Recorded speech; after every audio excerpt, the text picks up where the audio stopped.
Ang kwentong mapapakinggan ninyo ay hango sa tunay na buhay. Karanasan ito ng isa nating kabaryo na si Epoy.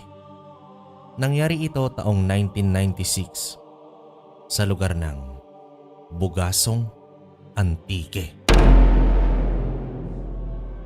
Bago natin simulan ng kwento mga kabaryo, sa mga may gusto ng gamit punta lang kayo sa TikTok shop natin, Kwentong Baryo Shop 8888. Nasa dulo rin ng kwento na to ang sasabihin ko tungkol sa produkto. Yun lang naman mga kabaryo, balik na tayo sa kwento. Sa mga panahong ito ay nasa edad 28 anyos pa lamang itong si Epoy. Isa siyang masipag na mangingisda.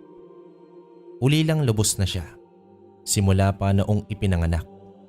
Ang tanging kasama lamang nito sa buhay ay ang kanyang tiyuhing si Arman at ang anak-anakan nitong si Bugoy, kung saan kasama ni Epoy sa pangingisda. Minsan isang beses noon, pabalik na sila sa may pangpang at may kokonting huli lamang.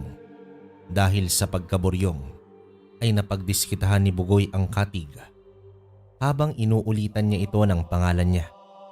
Laking gulat na lamang nito dahil hindi tinatablan ng kutsilyo ang kahoy na yon.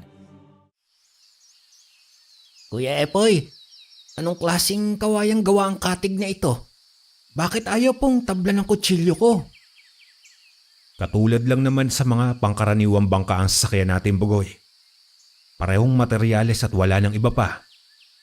Pero bakit ganito po? Kanina pa ako nag-uukit dito pero ayaw talaga. Dahil yan dito, Bugoy, sa mutya. Kalahating dekada na ang bangkang ito. Ilang bagyo na din ang naranasan pero tignan mo, wala pa ring sira. At kahit kailan, hindi pa natin ito kinumpuni, di ba? Kaya po pala. Kala ko kasi aswang lang tumatalabang mutya mo, kuya. Pati pala sa mga bagay. Kuya Epoy, pwede mo rin bang patibayin ang katawan ko? Yung tipong hindi na ako tatablan ng sakit ba? Nako, hindi na kailangan ng mutya ang katawan mo, Bugoy. Sa kapal ng mukha mo, baka magiging bakal ka na. Si kuya talaga. Hindi naman ganun kagrabe ang kapal. Medya-medya lang. Pero seryoso kuya, paano ka ba naging antingero? At dito na nga inilahad ni Epoy ang kanyang pinagmulan. Base din ito sa kwentong alam niya mula sa kanyang tiyo. Isang gabi, habang hirap na hirap sa panganganak itong si Gurang, nanay ni Epoy, ay sumabay din ng sitwasyon ang pang-iistorbo ng isang aswang. Ngunit kung naghirap itong si Gurang, ay mas nahihirapan naman ang aswang na makuha ang kanyang sanggol. Dahil sa maniwala man kayo o sa hindi, itong si Gurang ay isang babaylan. Pero mas kilala siya ng lahat bilang manggagamot. Habang abala ang kumadrona sa pagpapaanak kay Gurang, hindi naman magkanda-ugaga ang asawa nitong si Eliasar sa pagdepensa laban sa aswang na yon. Pinagsabay na ni Gurang ang panganganak at ang pagbibigay proteksyon nilang lahat laban sa umaataking aswang. Isipin nyo na lamang kung gaano ito kahirap sa isang babaeng nanganganak. Kahit nasa ganoong sitwasyon ay nakikipaglaban pa rin siya sa pamamagitan ng espiritual na paraan. Hanggang sa nakita na lamang niya si Eliasar na bumagsak na sa lupa at wala ng buhay.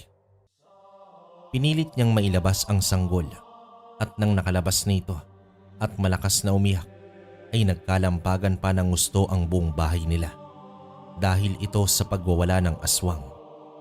Ilang sandali pa ay dumating na si Arman kasama ang iilang katao upang itaboy ang aswang. Nakiusap naman itong si Gurang sa kapatid niyang si Arman na kunin muna ang atensyon ng aswang dahil may gagawin siya.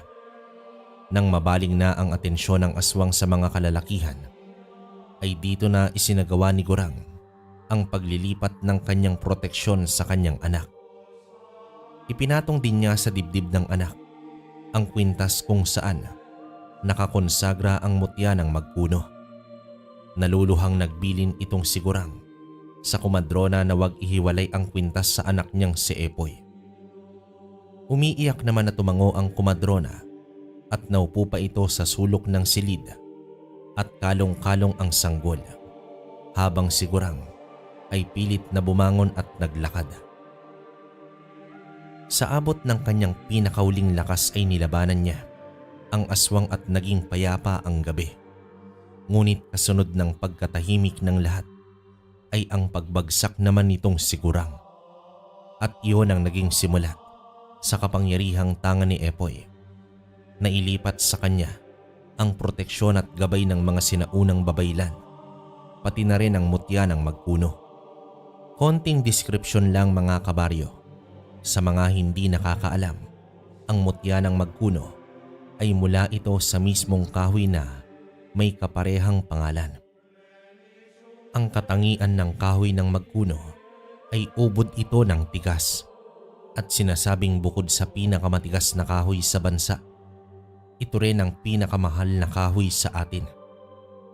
Kaya naman ang mutya nito ay nagtataglay ng napakatinding kabal sa sino man ang may hawak nito. Napakabihira din ang mutyang ito at napakabisa pagdating sa espiritual na depensa. Ngunit may napakalakas naman na pang-opensa. Ayon pa sa mga matatandang kwento, isa ito sa mutya na iniiwasan ng mga mangkukulam o mambabarang. Kahit ang mga manggagaway ay walang panama sa lakas ng depensa nito. Balik na tayo sa kwento mga kabaryo. Bumaba na nga sina Epoy at Bugoy sa bangka. Bitbit lamang ang kalahating balde ng isda. Pinauna ni Epoy sa bahay ang kasama dahil kukuha pa siya ng kamote sa bundok upang may pandagdag sa pagkain nila.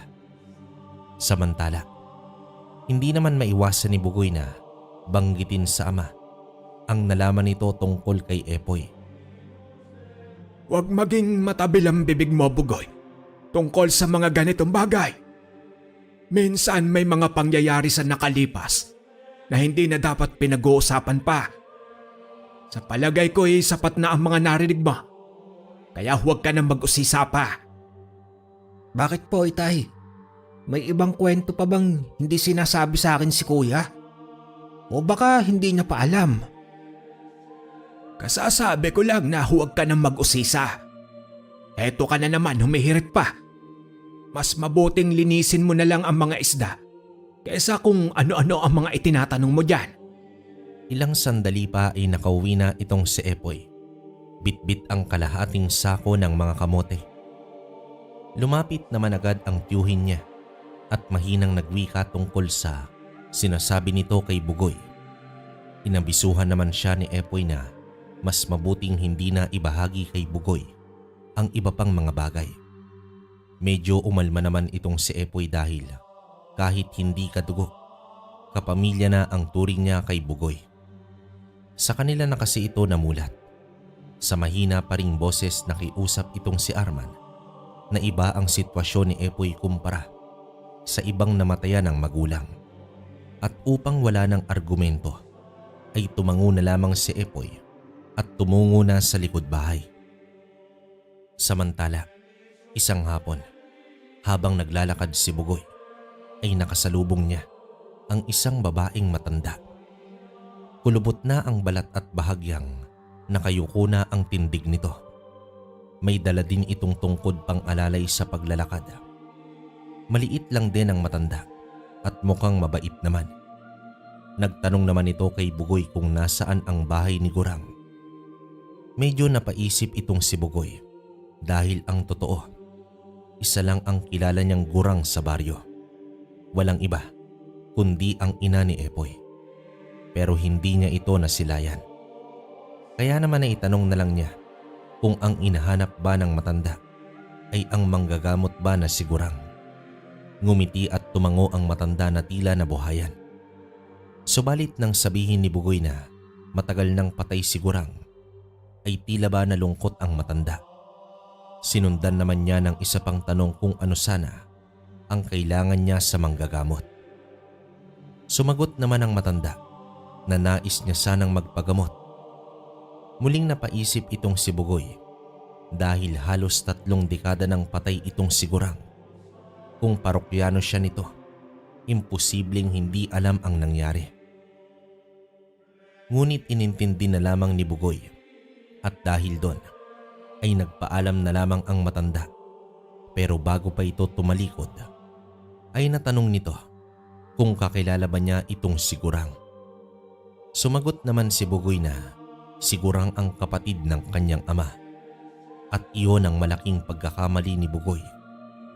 Dahil sa narinig, kumislap ang mga mata ng matanda.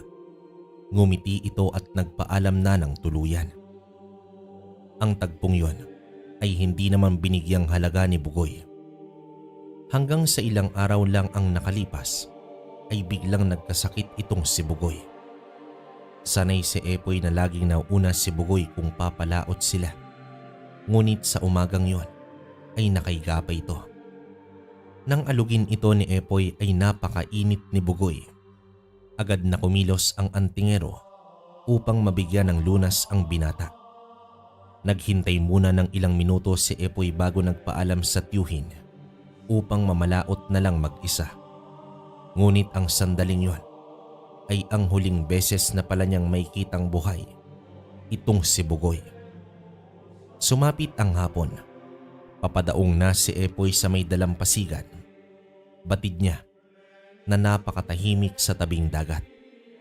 Hindi ito pangkaraniwan. Bumaba naman siya bitbit ang 2 timba na puno ng mga isda. Marahan siyang naglakad habang sinisipat ang paligid. Ang kabahayan ay tila walang tao at ang palaruan ng mga bata ay wala ni isang ingay. Hanggang sa natanaw niya na ang mga tao na nagkukumpulan sa kanilang bahay. Bigla namang kumabog ang dibdib ni Epoy. Unang sumagi sa kanyang isip ay ang kanyang tiyuhin. Ngunit nang makapasok na siya, dito niya nakita na humihikbi habang kalong-kalong si Bugoy na wala ng buhay. Bigla namang tumigil ang mundo ni Epoy nang makita na isa ng malamig na bangkay itong si Bugoy. Kung tutuusin kasi, para niya na itong tunay na kapatid. Napadaos-dos siya sa pagluhod sa may sahig. Nanginginig ang mga kamay. Magkahalong awa at galit ang damdaming umusbong ng sandaling yon. Ilang minuto pa bago nahimasmasan itong si Epoy, nilapitan niya ang bangkay at sinuring mabuti. At dito muli siyang natigilan nang maramdaman niya ang sumpa ng barang sa katawan ng biktima. Nanlaki naman ang kanyang mga mata at napaisip kung bakit hindi niya ito naramdaman kaninang umaga. Akala niya pa ay isang pangkaraniwang lagnat lang ang dumapo kay Bugoy. Nakiusap naman itong si Epoy sa kanyang tiyuhin na kung maaari ay ilibing agad si Bugoy. Hindi magandang pangitain na ang biktima ng barang ay paglamayan pa ng matagal. Mabigat man sa kalooban ay kinabukasan agad ng hapon ay inihatid na sa huling hantungan ang kawawang binata. Nagwakas man ang buhay ni Bugoy pero hindi ang paghahanap ni Epoy ng hustisya. Nararamdaman niyang nasa paligid lang ang gumawa nito sa binata. Habang nasa harapan ng puntod ay pilit iniisip ni Epoy kung saan lugar at sino ang mga nakakasalamuha ni Bugoy. Pero wala talaga siyang maisip. Kilala ng buong baryo si Bugoy at halos lahat ay kaibigan niya. Hanggang sa dumating ang isang araw na may nabalitang biktima di umano ng barang. Agad na pinuntahan ni Epoy ang bahay ng biktima kung saan isang binata din ang biktimang yon. Nang mahawakan niya ang pulso nito ay biglang nangisay ang biktima. Sa hindi nakakaalam, si Epoy ay hindi naman talaga biyasa sa panggagamot. May kakayahan lamang siya na tuntunin ang pinagmulan o dahilan ng sakit pero napakaliit ng kaalaman niya sa panggagamot. Kung mauhuli at mapapaslang niya agad ang nagbigay ng sakit, ay malaki ang tsansang mailigtas pa ang biktima. Gayunpaman, sinubukan niyang pabagalin ang epekto ng sumpa pero nakatutok siya sa pagtunto ng mambabarang. Kinabahan na siya nang maramdaman niya ang lakas ng kalaban. Alam niya na hindi ito basta-bastang kalaban. Sa unang pagkakataon ay naharang ng mambabarang ang kakayahan nitong si Epoy. At bilang kapalit ay tuluyang pinaslang ng kalaban ang binata. Napatras at nanlumo na lamang itong si Epoy nang makita niya ang huling paghinga ng binatang yon. Napasugod naman agad ang mga magulang ng binata at pakiramdam ni Epoy ay nanliit siya sa iya dahil hindi niya naagapan ang biktima. Nagkagulo na sa buong bahay at wala nang nakapansin pa kay Epoy. Mabigat ang dibdib niyang lumabas. Sa kanyang galit ay pinunteriya niya ang isang puno, ngunit bago pa man ito matadtad ng suntok ay nakita niya ang isang matandang babae na naglalakad palayo sa lugar na yon. Medyo nakukuba na at may dalang tungkod. Gawa na rin sa bigat ng loob ay hindi niya na pinansin pa ang matanda. Napaupo na lamang siya sa tabi ng puno, nakatitig sa lupa habang iniisip kung sino ang mambabarang sa kanilang baryo. Samantala, gabi na nang makauwi siya. Naabutan niya ang tiyuhin na tulalang nakaupo sa hagdanan sa may kusina. Hindi na lamang niya ito inistorbo dahil alam niya na sobrang bigat pa ng dinadala nito. Ngunit bigla namang nagwika ang matanda. Epoy, makulit pero mabait na bata si Bugoy. At kung nakagawa man ito ng kasalanan, hindi yun mag-aatubiling magsabi sa akin. Alam ko na walang ginawang mali ang anak ko. At dahil doon, sinadya ang pagbarang sa kanya.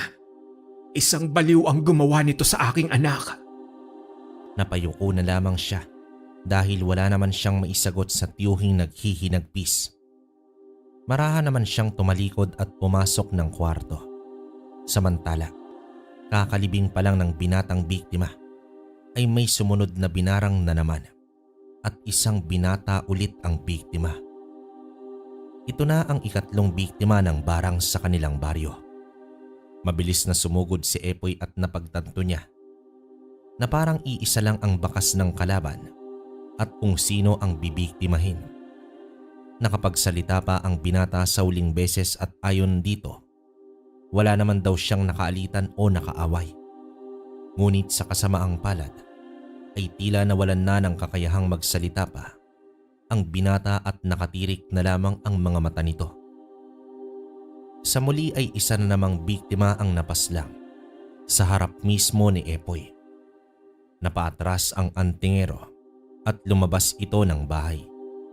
Tanging panlulumo na lamang ang kanyang nadama sa mga oras na yon. Naglakad naman ang binata dala ang bigat ng pangyayari at napansin niya sa tagiliran ng mata na may tao. Sa paglingon niya ay nakita na naman niya ang matandang babae at papalayo na ito sa lugar. Kumunot ang noo ni Epoy at agad na nagkaroon ng duda. Tahimik niya naman itong sinundan hanggang sa ilang metro na lang ang pagitan niya dito. Mawalang galang na po, Lola. Mukhang ngayon lang kita nakita sa lugar namin. Maaari ko po bang malaman ang pangalan ninyo? Magalang na sambit ni Epoy ngunit tumigil lang ang matanda at ilang segundo pa ito bago sumagot. Nagpakilala itong si Pina. Humakbang agad paabante. Kung tutuusin, nakakaawa ang itsura nito. Pero hindi nagpadala si Epoy sa anyo ng matanda. Ramdam niya na may kakaiba dito. Sinubukan ni Epoy na lagpasan siya ngunit biglang may enerhiyang hangin ang namagitan sa kanila at pareho silang tumilapon. Dito mabilis na bumangon ang binata at sinipat kung saan na nagpunta ang matanda. Hanggang sa nakita niya itong nakaupo sa lupa habang hawak ang tungkod. Nanlilisik ang mga mata nito at nagtanong kung kaano-ano niya itong si Gurang. Tinitigan muna ni Epoy ang matanda at may mga tingin ito na kasing talim ng punyal. Sa normal na boses ay lantaran niyang sinabi na siya ang nag-iisang anak ng babaylan. Nang dahil sa narinig ay mabilis na tumayo itong si Pina. Ang kilos nito ay hindi na akma sa kanyang edad. Napakaliksi at patakbong sumugod sa binata. Walang humpay na pinaghahampas nito ang antingero habang umiiwas at nag-oobserba lamang itong si Epoy. Nais niyang matiyak kung anong uri ito hanggang sa may biglang nagwika ng, Pina, tama na yan! subalit imbis na uminto ay mabilis nitong sinugod si Arman. Agad namang nagbitiw ng tigalpo itong si Epoy na tumama sa matanda. Tumalsik ito at nag-iwan ng sigaw. Animoy naging alikabok ito at naglaho sa hangin. Dito pinuntahan agad ni Epoy ang tiyuhin at tiniyak na hindi ito nasaktan. Sa kanilang pag-uwi, doon na nagtanong si Epoy kung bakit kilala niya ang matanda. Isang malalim na buntong hininga ang itinugon ni Arman bago naman ito nagsalita. Isang revelasyon ang nalaman ni Epoy ayon kay Arman. Si Pina ay ang kapatid ng aswang na pinaslang ni Gurang noong gabing ipinanganak siya. Malungkot din na ipinagtapat ni Arman na may malaking bahagi siya sa kamatayan ng kanyang kapatid dahil si Pina ay ang babae noon na nililigawan ni Arman. Dagdag pa nito, si Pina ay isang uri ng mambabarang at kahit sa kabila ng ganoong kakayahan ay tinanggap ito ni Arman na ikinagalak naman ni Pina. Nagkamabutihang loob sila, subalit tutol dito ang kapatid ni Pina na isang aswang. Alam kasi nito na isang babaylan ng kapatid ni Arman, kaya hindi ito papayag na magkaroon ng kaugnayan sa mortal nitong kalaban. Pero Tiyo Arman, sa haba po ng panahon bakit ngayon lang nagpakitang muli si Pina? Marahil ay nagpapalakas pa ng kapangyarihan si Pina. Dahil baguhan pa ito noon sa larangan ng pambabarang. At ngayon, handa na siya upang maghiganti, Epoy. Patawarin mo ko dahil kung hindi ako nagmahal ng isang mambabarang, ay hindi sana ito ang buhay mo ngayon. Marahil kasama mo pa ngayon ang mga magulang mo. Tiyo, wag mo na pong isipin yon. Nagmahal ka lang at alam kong hindi mo naman po ginusto ang mga nangyari noon. Buong akala ko ay nilimot na ni Pina ang lahat. Kilala ko siya. Kahit taglay niya ang itim na kapangyarihan, hindi siya basta-basta nananakit. Lalo pa ang pumaslang. Maliban na lang kung nilamon na siya ng pag-uudyok ng isang nilalang na malapit sa kanya. Malapit na nilalang? Ano po ang ibig ninyong sabihin, Tiyo? Epoy, ang aswang na kapatid ni Pina ay hindi pinaslang ng iyong ina. Bagkus ay pinatawan ito ni Gurang ng napakabigat na parusa, ang paulit-ulit na kamatayan. Nanlaki naman ang mga mata ng binata sa kanyang narinig. Buong akala niya ay matagal nang patay ang aswang na iyon, pero mas malala pa pala ang sinapit nito. Paglalahad pa ni Arman, ang pangalan ng aswang ay Bartolome. Buhay pa ito pero nagmistulan na itong bangkay dahil sa butot balat at sa tuwing kabilugan ng buwan ay mararanasan ang napakasakit na pakiramdam bago naman mamatay. Subalit pagsapit ng umaga ay muli itong mabubuhay. Paulit-ulit itong nararanasan ni Bartolome sa halos 3 dekada. Ito marahil ang nag-udyok kay Pina upang maghigante. Napaluha na lamang si Arman dahil sa lihim nito, dahil na rin sa pagmamahal at pagkaawa niya kay Pina, kaya minabuti niyang ilihim ito sa kanyang pamangkin. Buong akala niya ay hindi na magbabalik pa si Pina. Napaupo na lamang sa may sahig si Epoy at natulala. Hindi naman niya magawang magalit sa kanyang tiyo Arman.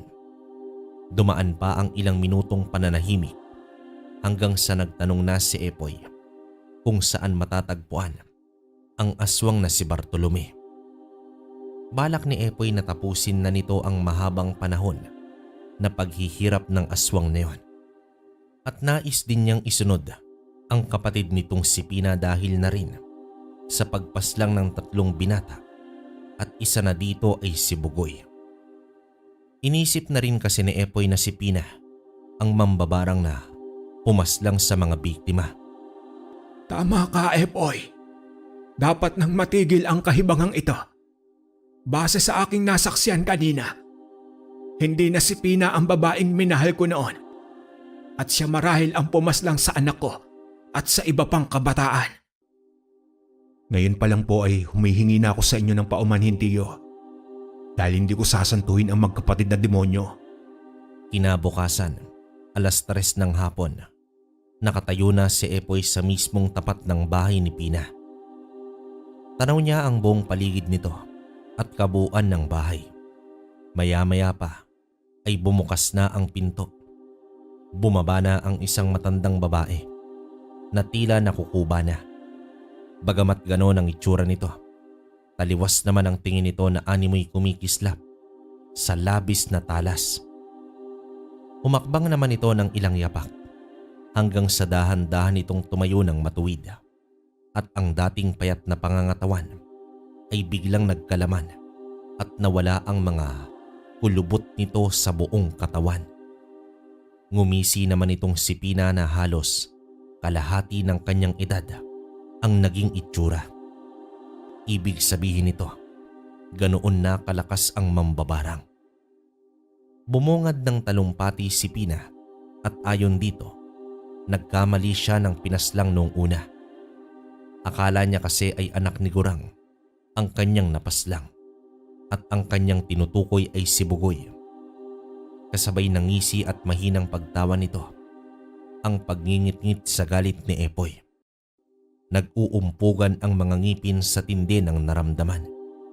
Bahagyang ibinaling ni Epoy ang tingin sa nakabukas na bintana at nalanghap niya ang amoy ng isang aswang. Dapat kang magpasalamat sa akin, Pina.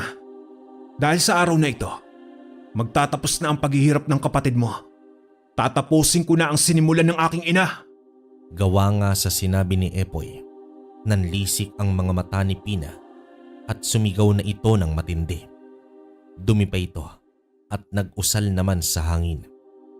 Kasabay ng pagaspas ng hangin ay nagsilabasa na ang mga pinagsama-samang uri ng insekto. Nagmistulan itong kumot na inilapag sa ere. Subalit hindi natinag ang binata, bagkos. Literal lang ito naglakad. At habang inaatake siya ng mga insekto, ay tumatalbog lang ito sa kanyang katawan. Bagay na labis ikinagulat ng mambabarang.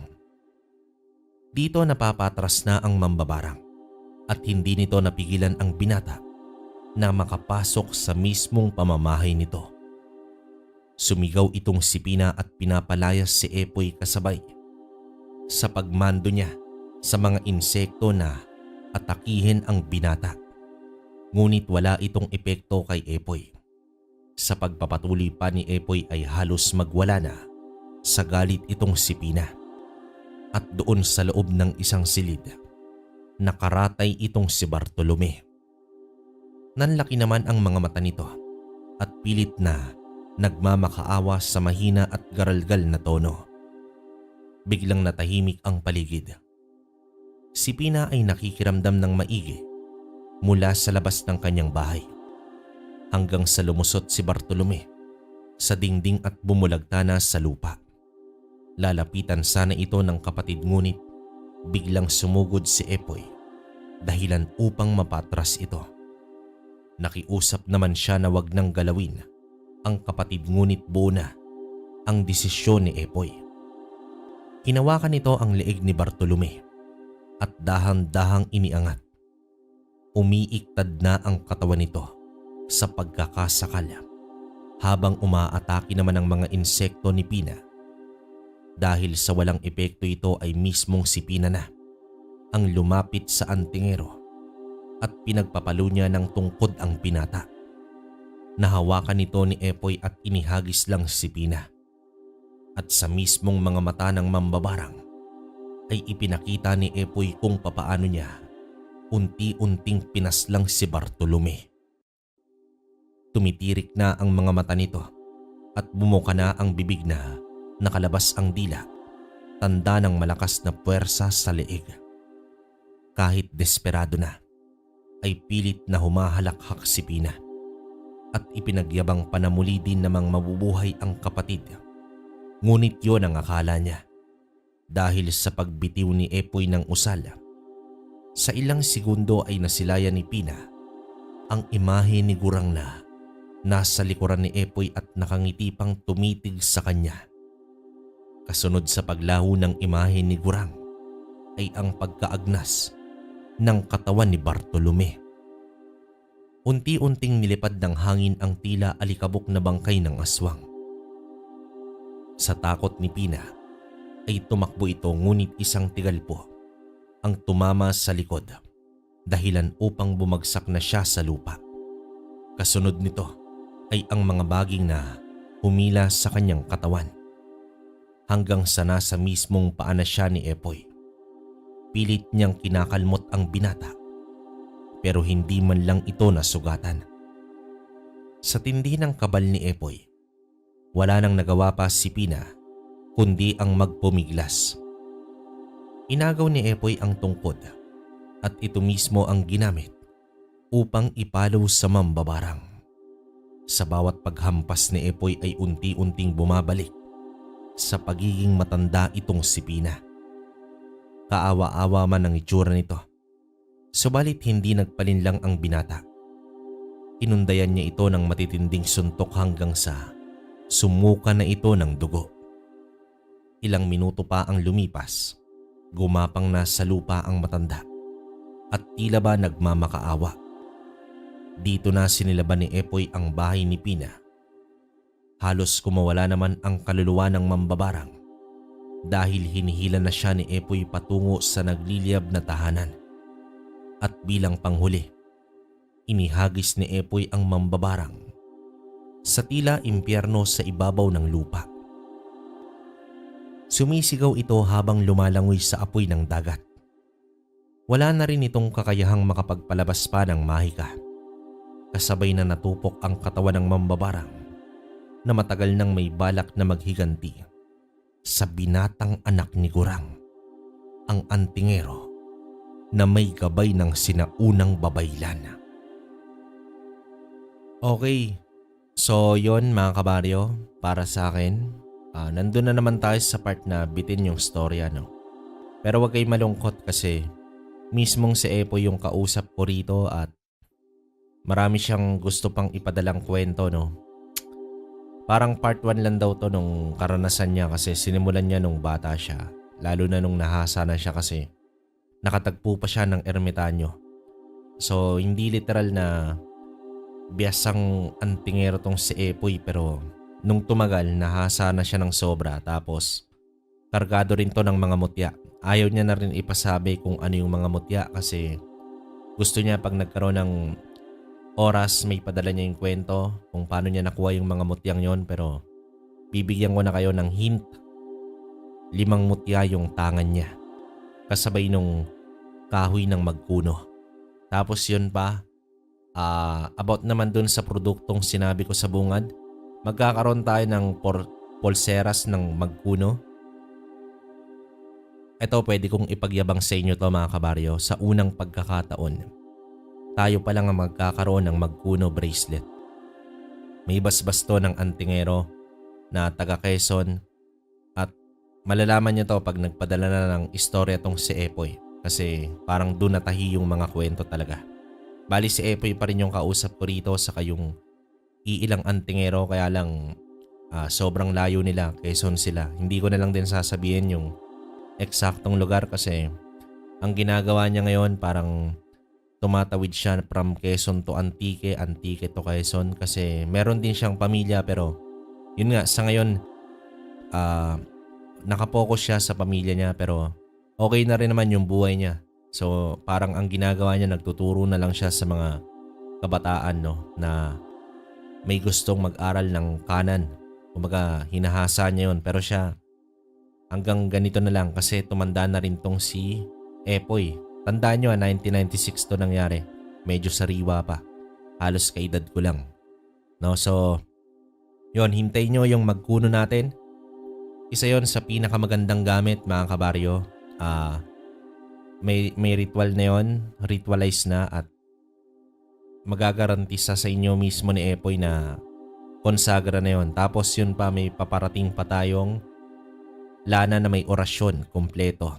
Kumbaga lahat ng orasyon nandun. May kita nyo rin yun. Sa ngayon sobrang busy natin pero tutukan nyo kasi baka bago yung 10-10 ng TikTok shop mag-post na tayo ng mga produkto ron. Magmula sa mutya ng dayap, mutya ng salsagan, tres pico, ano pa ba, marami akong gustong ipakita. Tas ito nga yung pinakahinihintay kong mutyan ay kahoy ng magkuno na pulseras. Bali siya, hindi siya literal na siya pero sila mismo sa Quezon yung gumawa nito kaya basbasado na to. Kumbaga gagamitin na lang. Parang tulong na rin to dun sa mga may advokasya kasi tong si Epoy. Kumbaga tulong na lang din dun. No? Siyempre pampaluwal sa pang-araw-araw nilang pagkain ganyan. Nag-usap na kami so hintayin nyo na lang. Tapos meron pa akong kausap na taga Negros. Sinukuan naman to, kahoy ng sinukuan. Hindi to yung bunga no. Bale, iba rin to. Kumbaga, baging o mas kilala sa kahoy ng sinukuan, hinulma, binilog, ginawang pulseras. Hintayin nyo rin yun. Sana makuha natin. Kayo kung may komento kayo sa kwento ni Epoy, kung nabitin kayo, comment down below kasi mababasa niya raw yan. At hindi yung Epoy yung totoo niyang pangalan, Maestro. Bigyan ko lang din kayo ng hint. Maestro ang una nitong palayaw sa kanila kaya kilalang kilala to. So yun lang. Punta kayo sa TikTok shop natin, doon tayo mag-usap, PM nyo ako. Magkakaroon tayo ng maraming discount lalo na 10-10. No? So yun. Sa ngayon hanggang dito na lang muna. Hanggang sa susunod na kwento. Maraming salamat.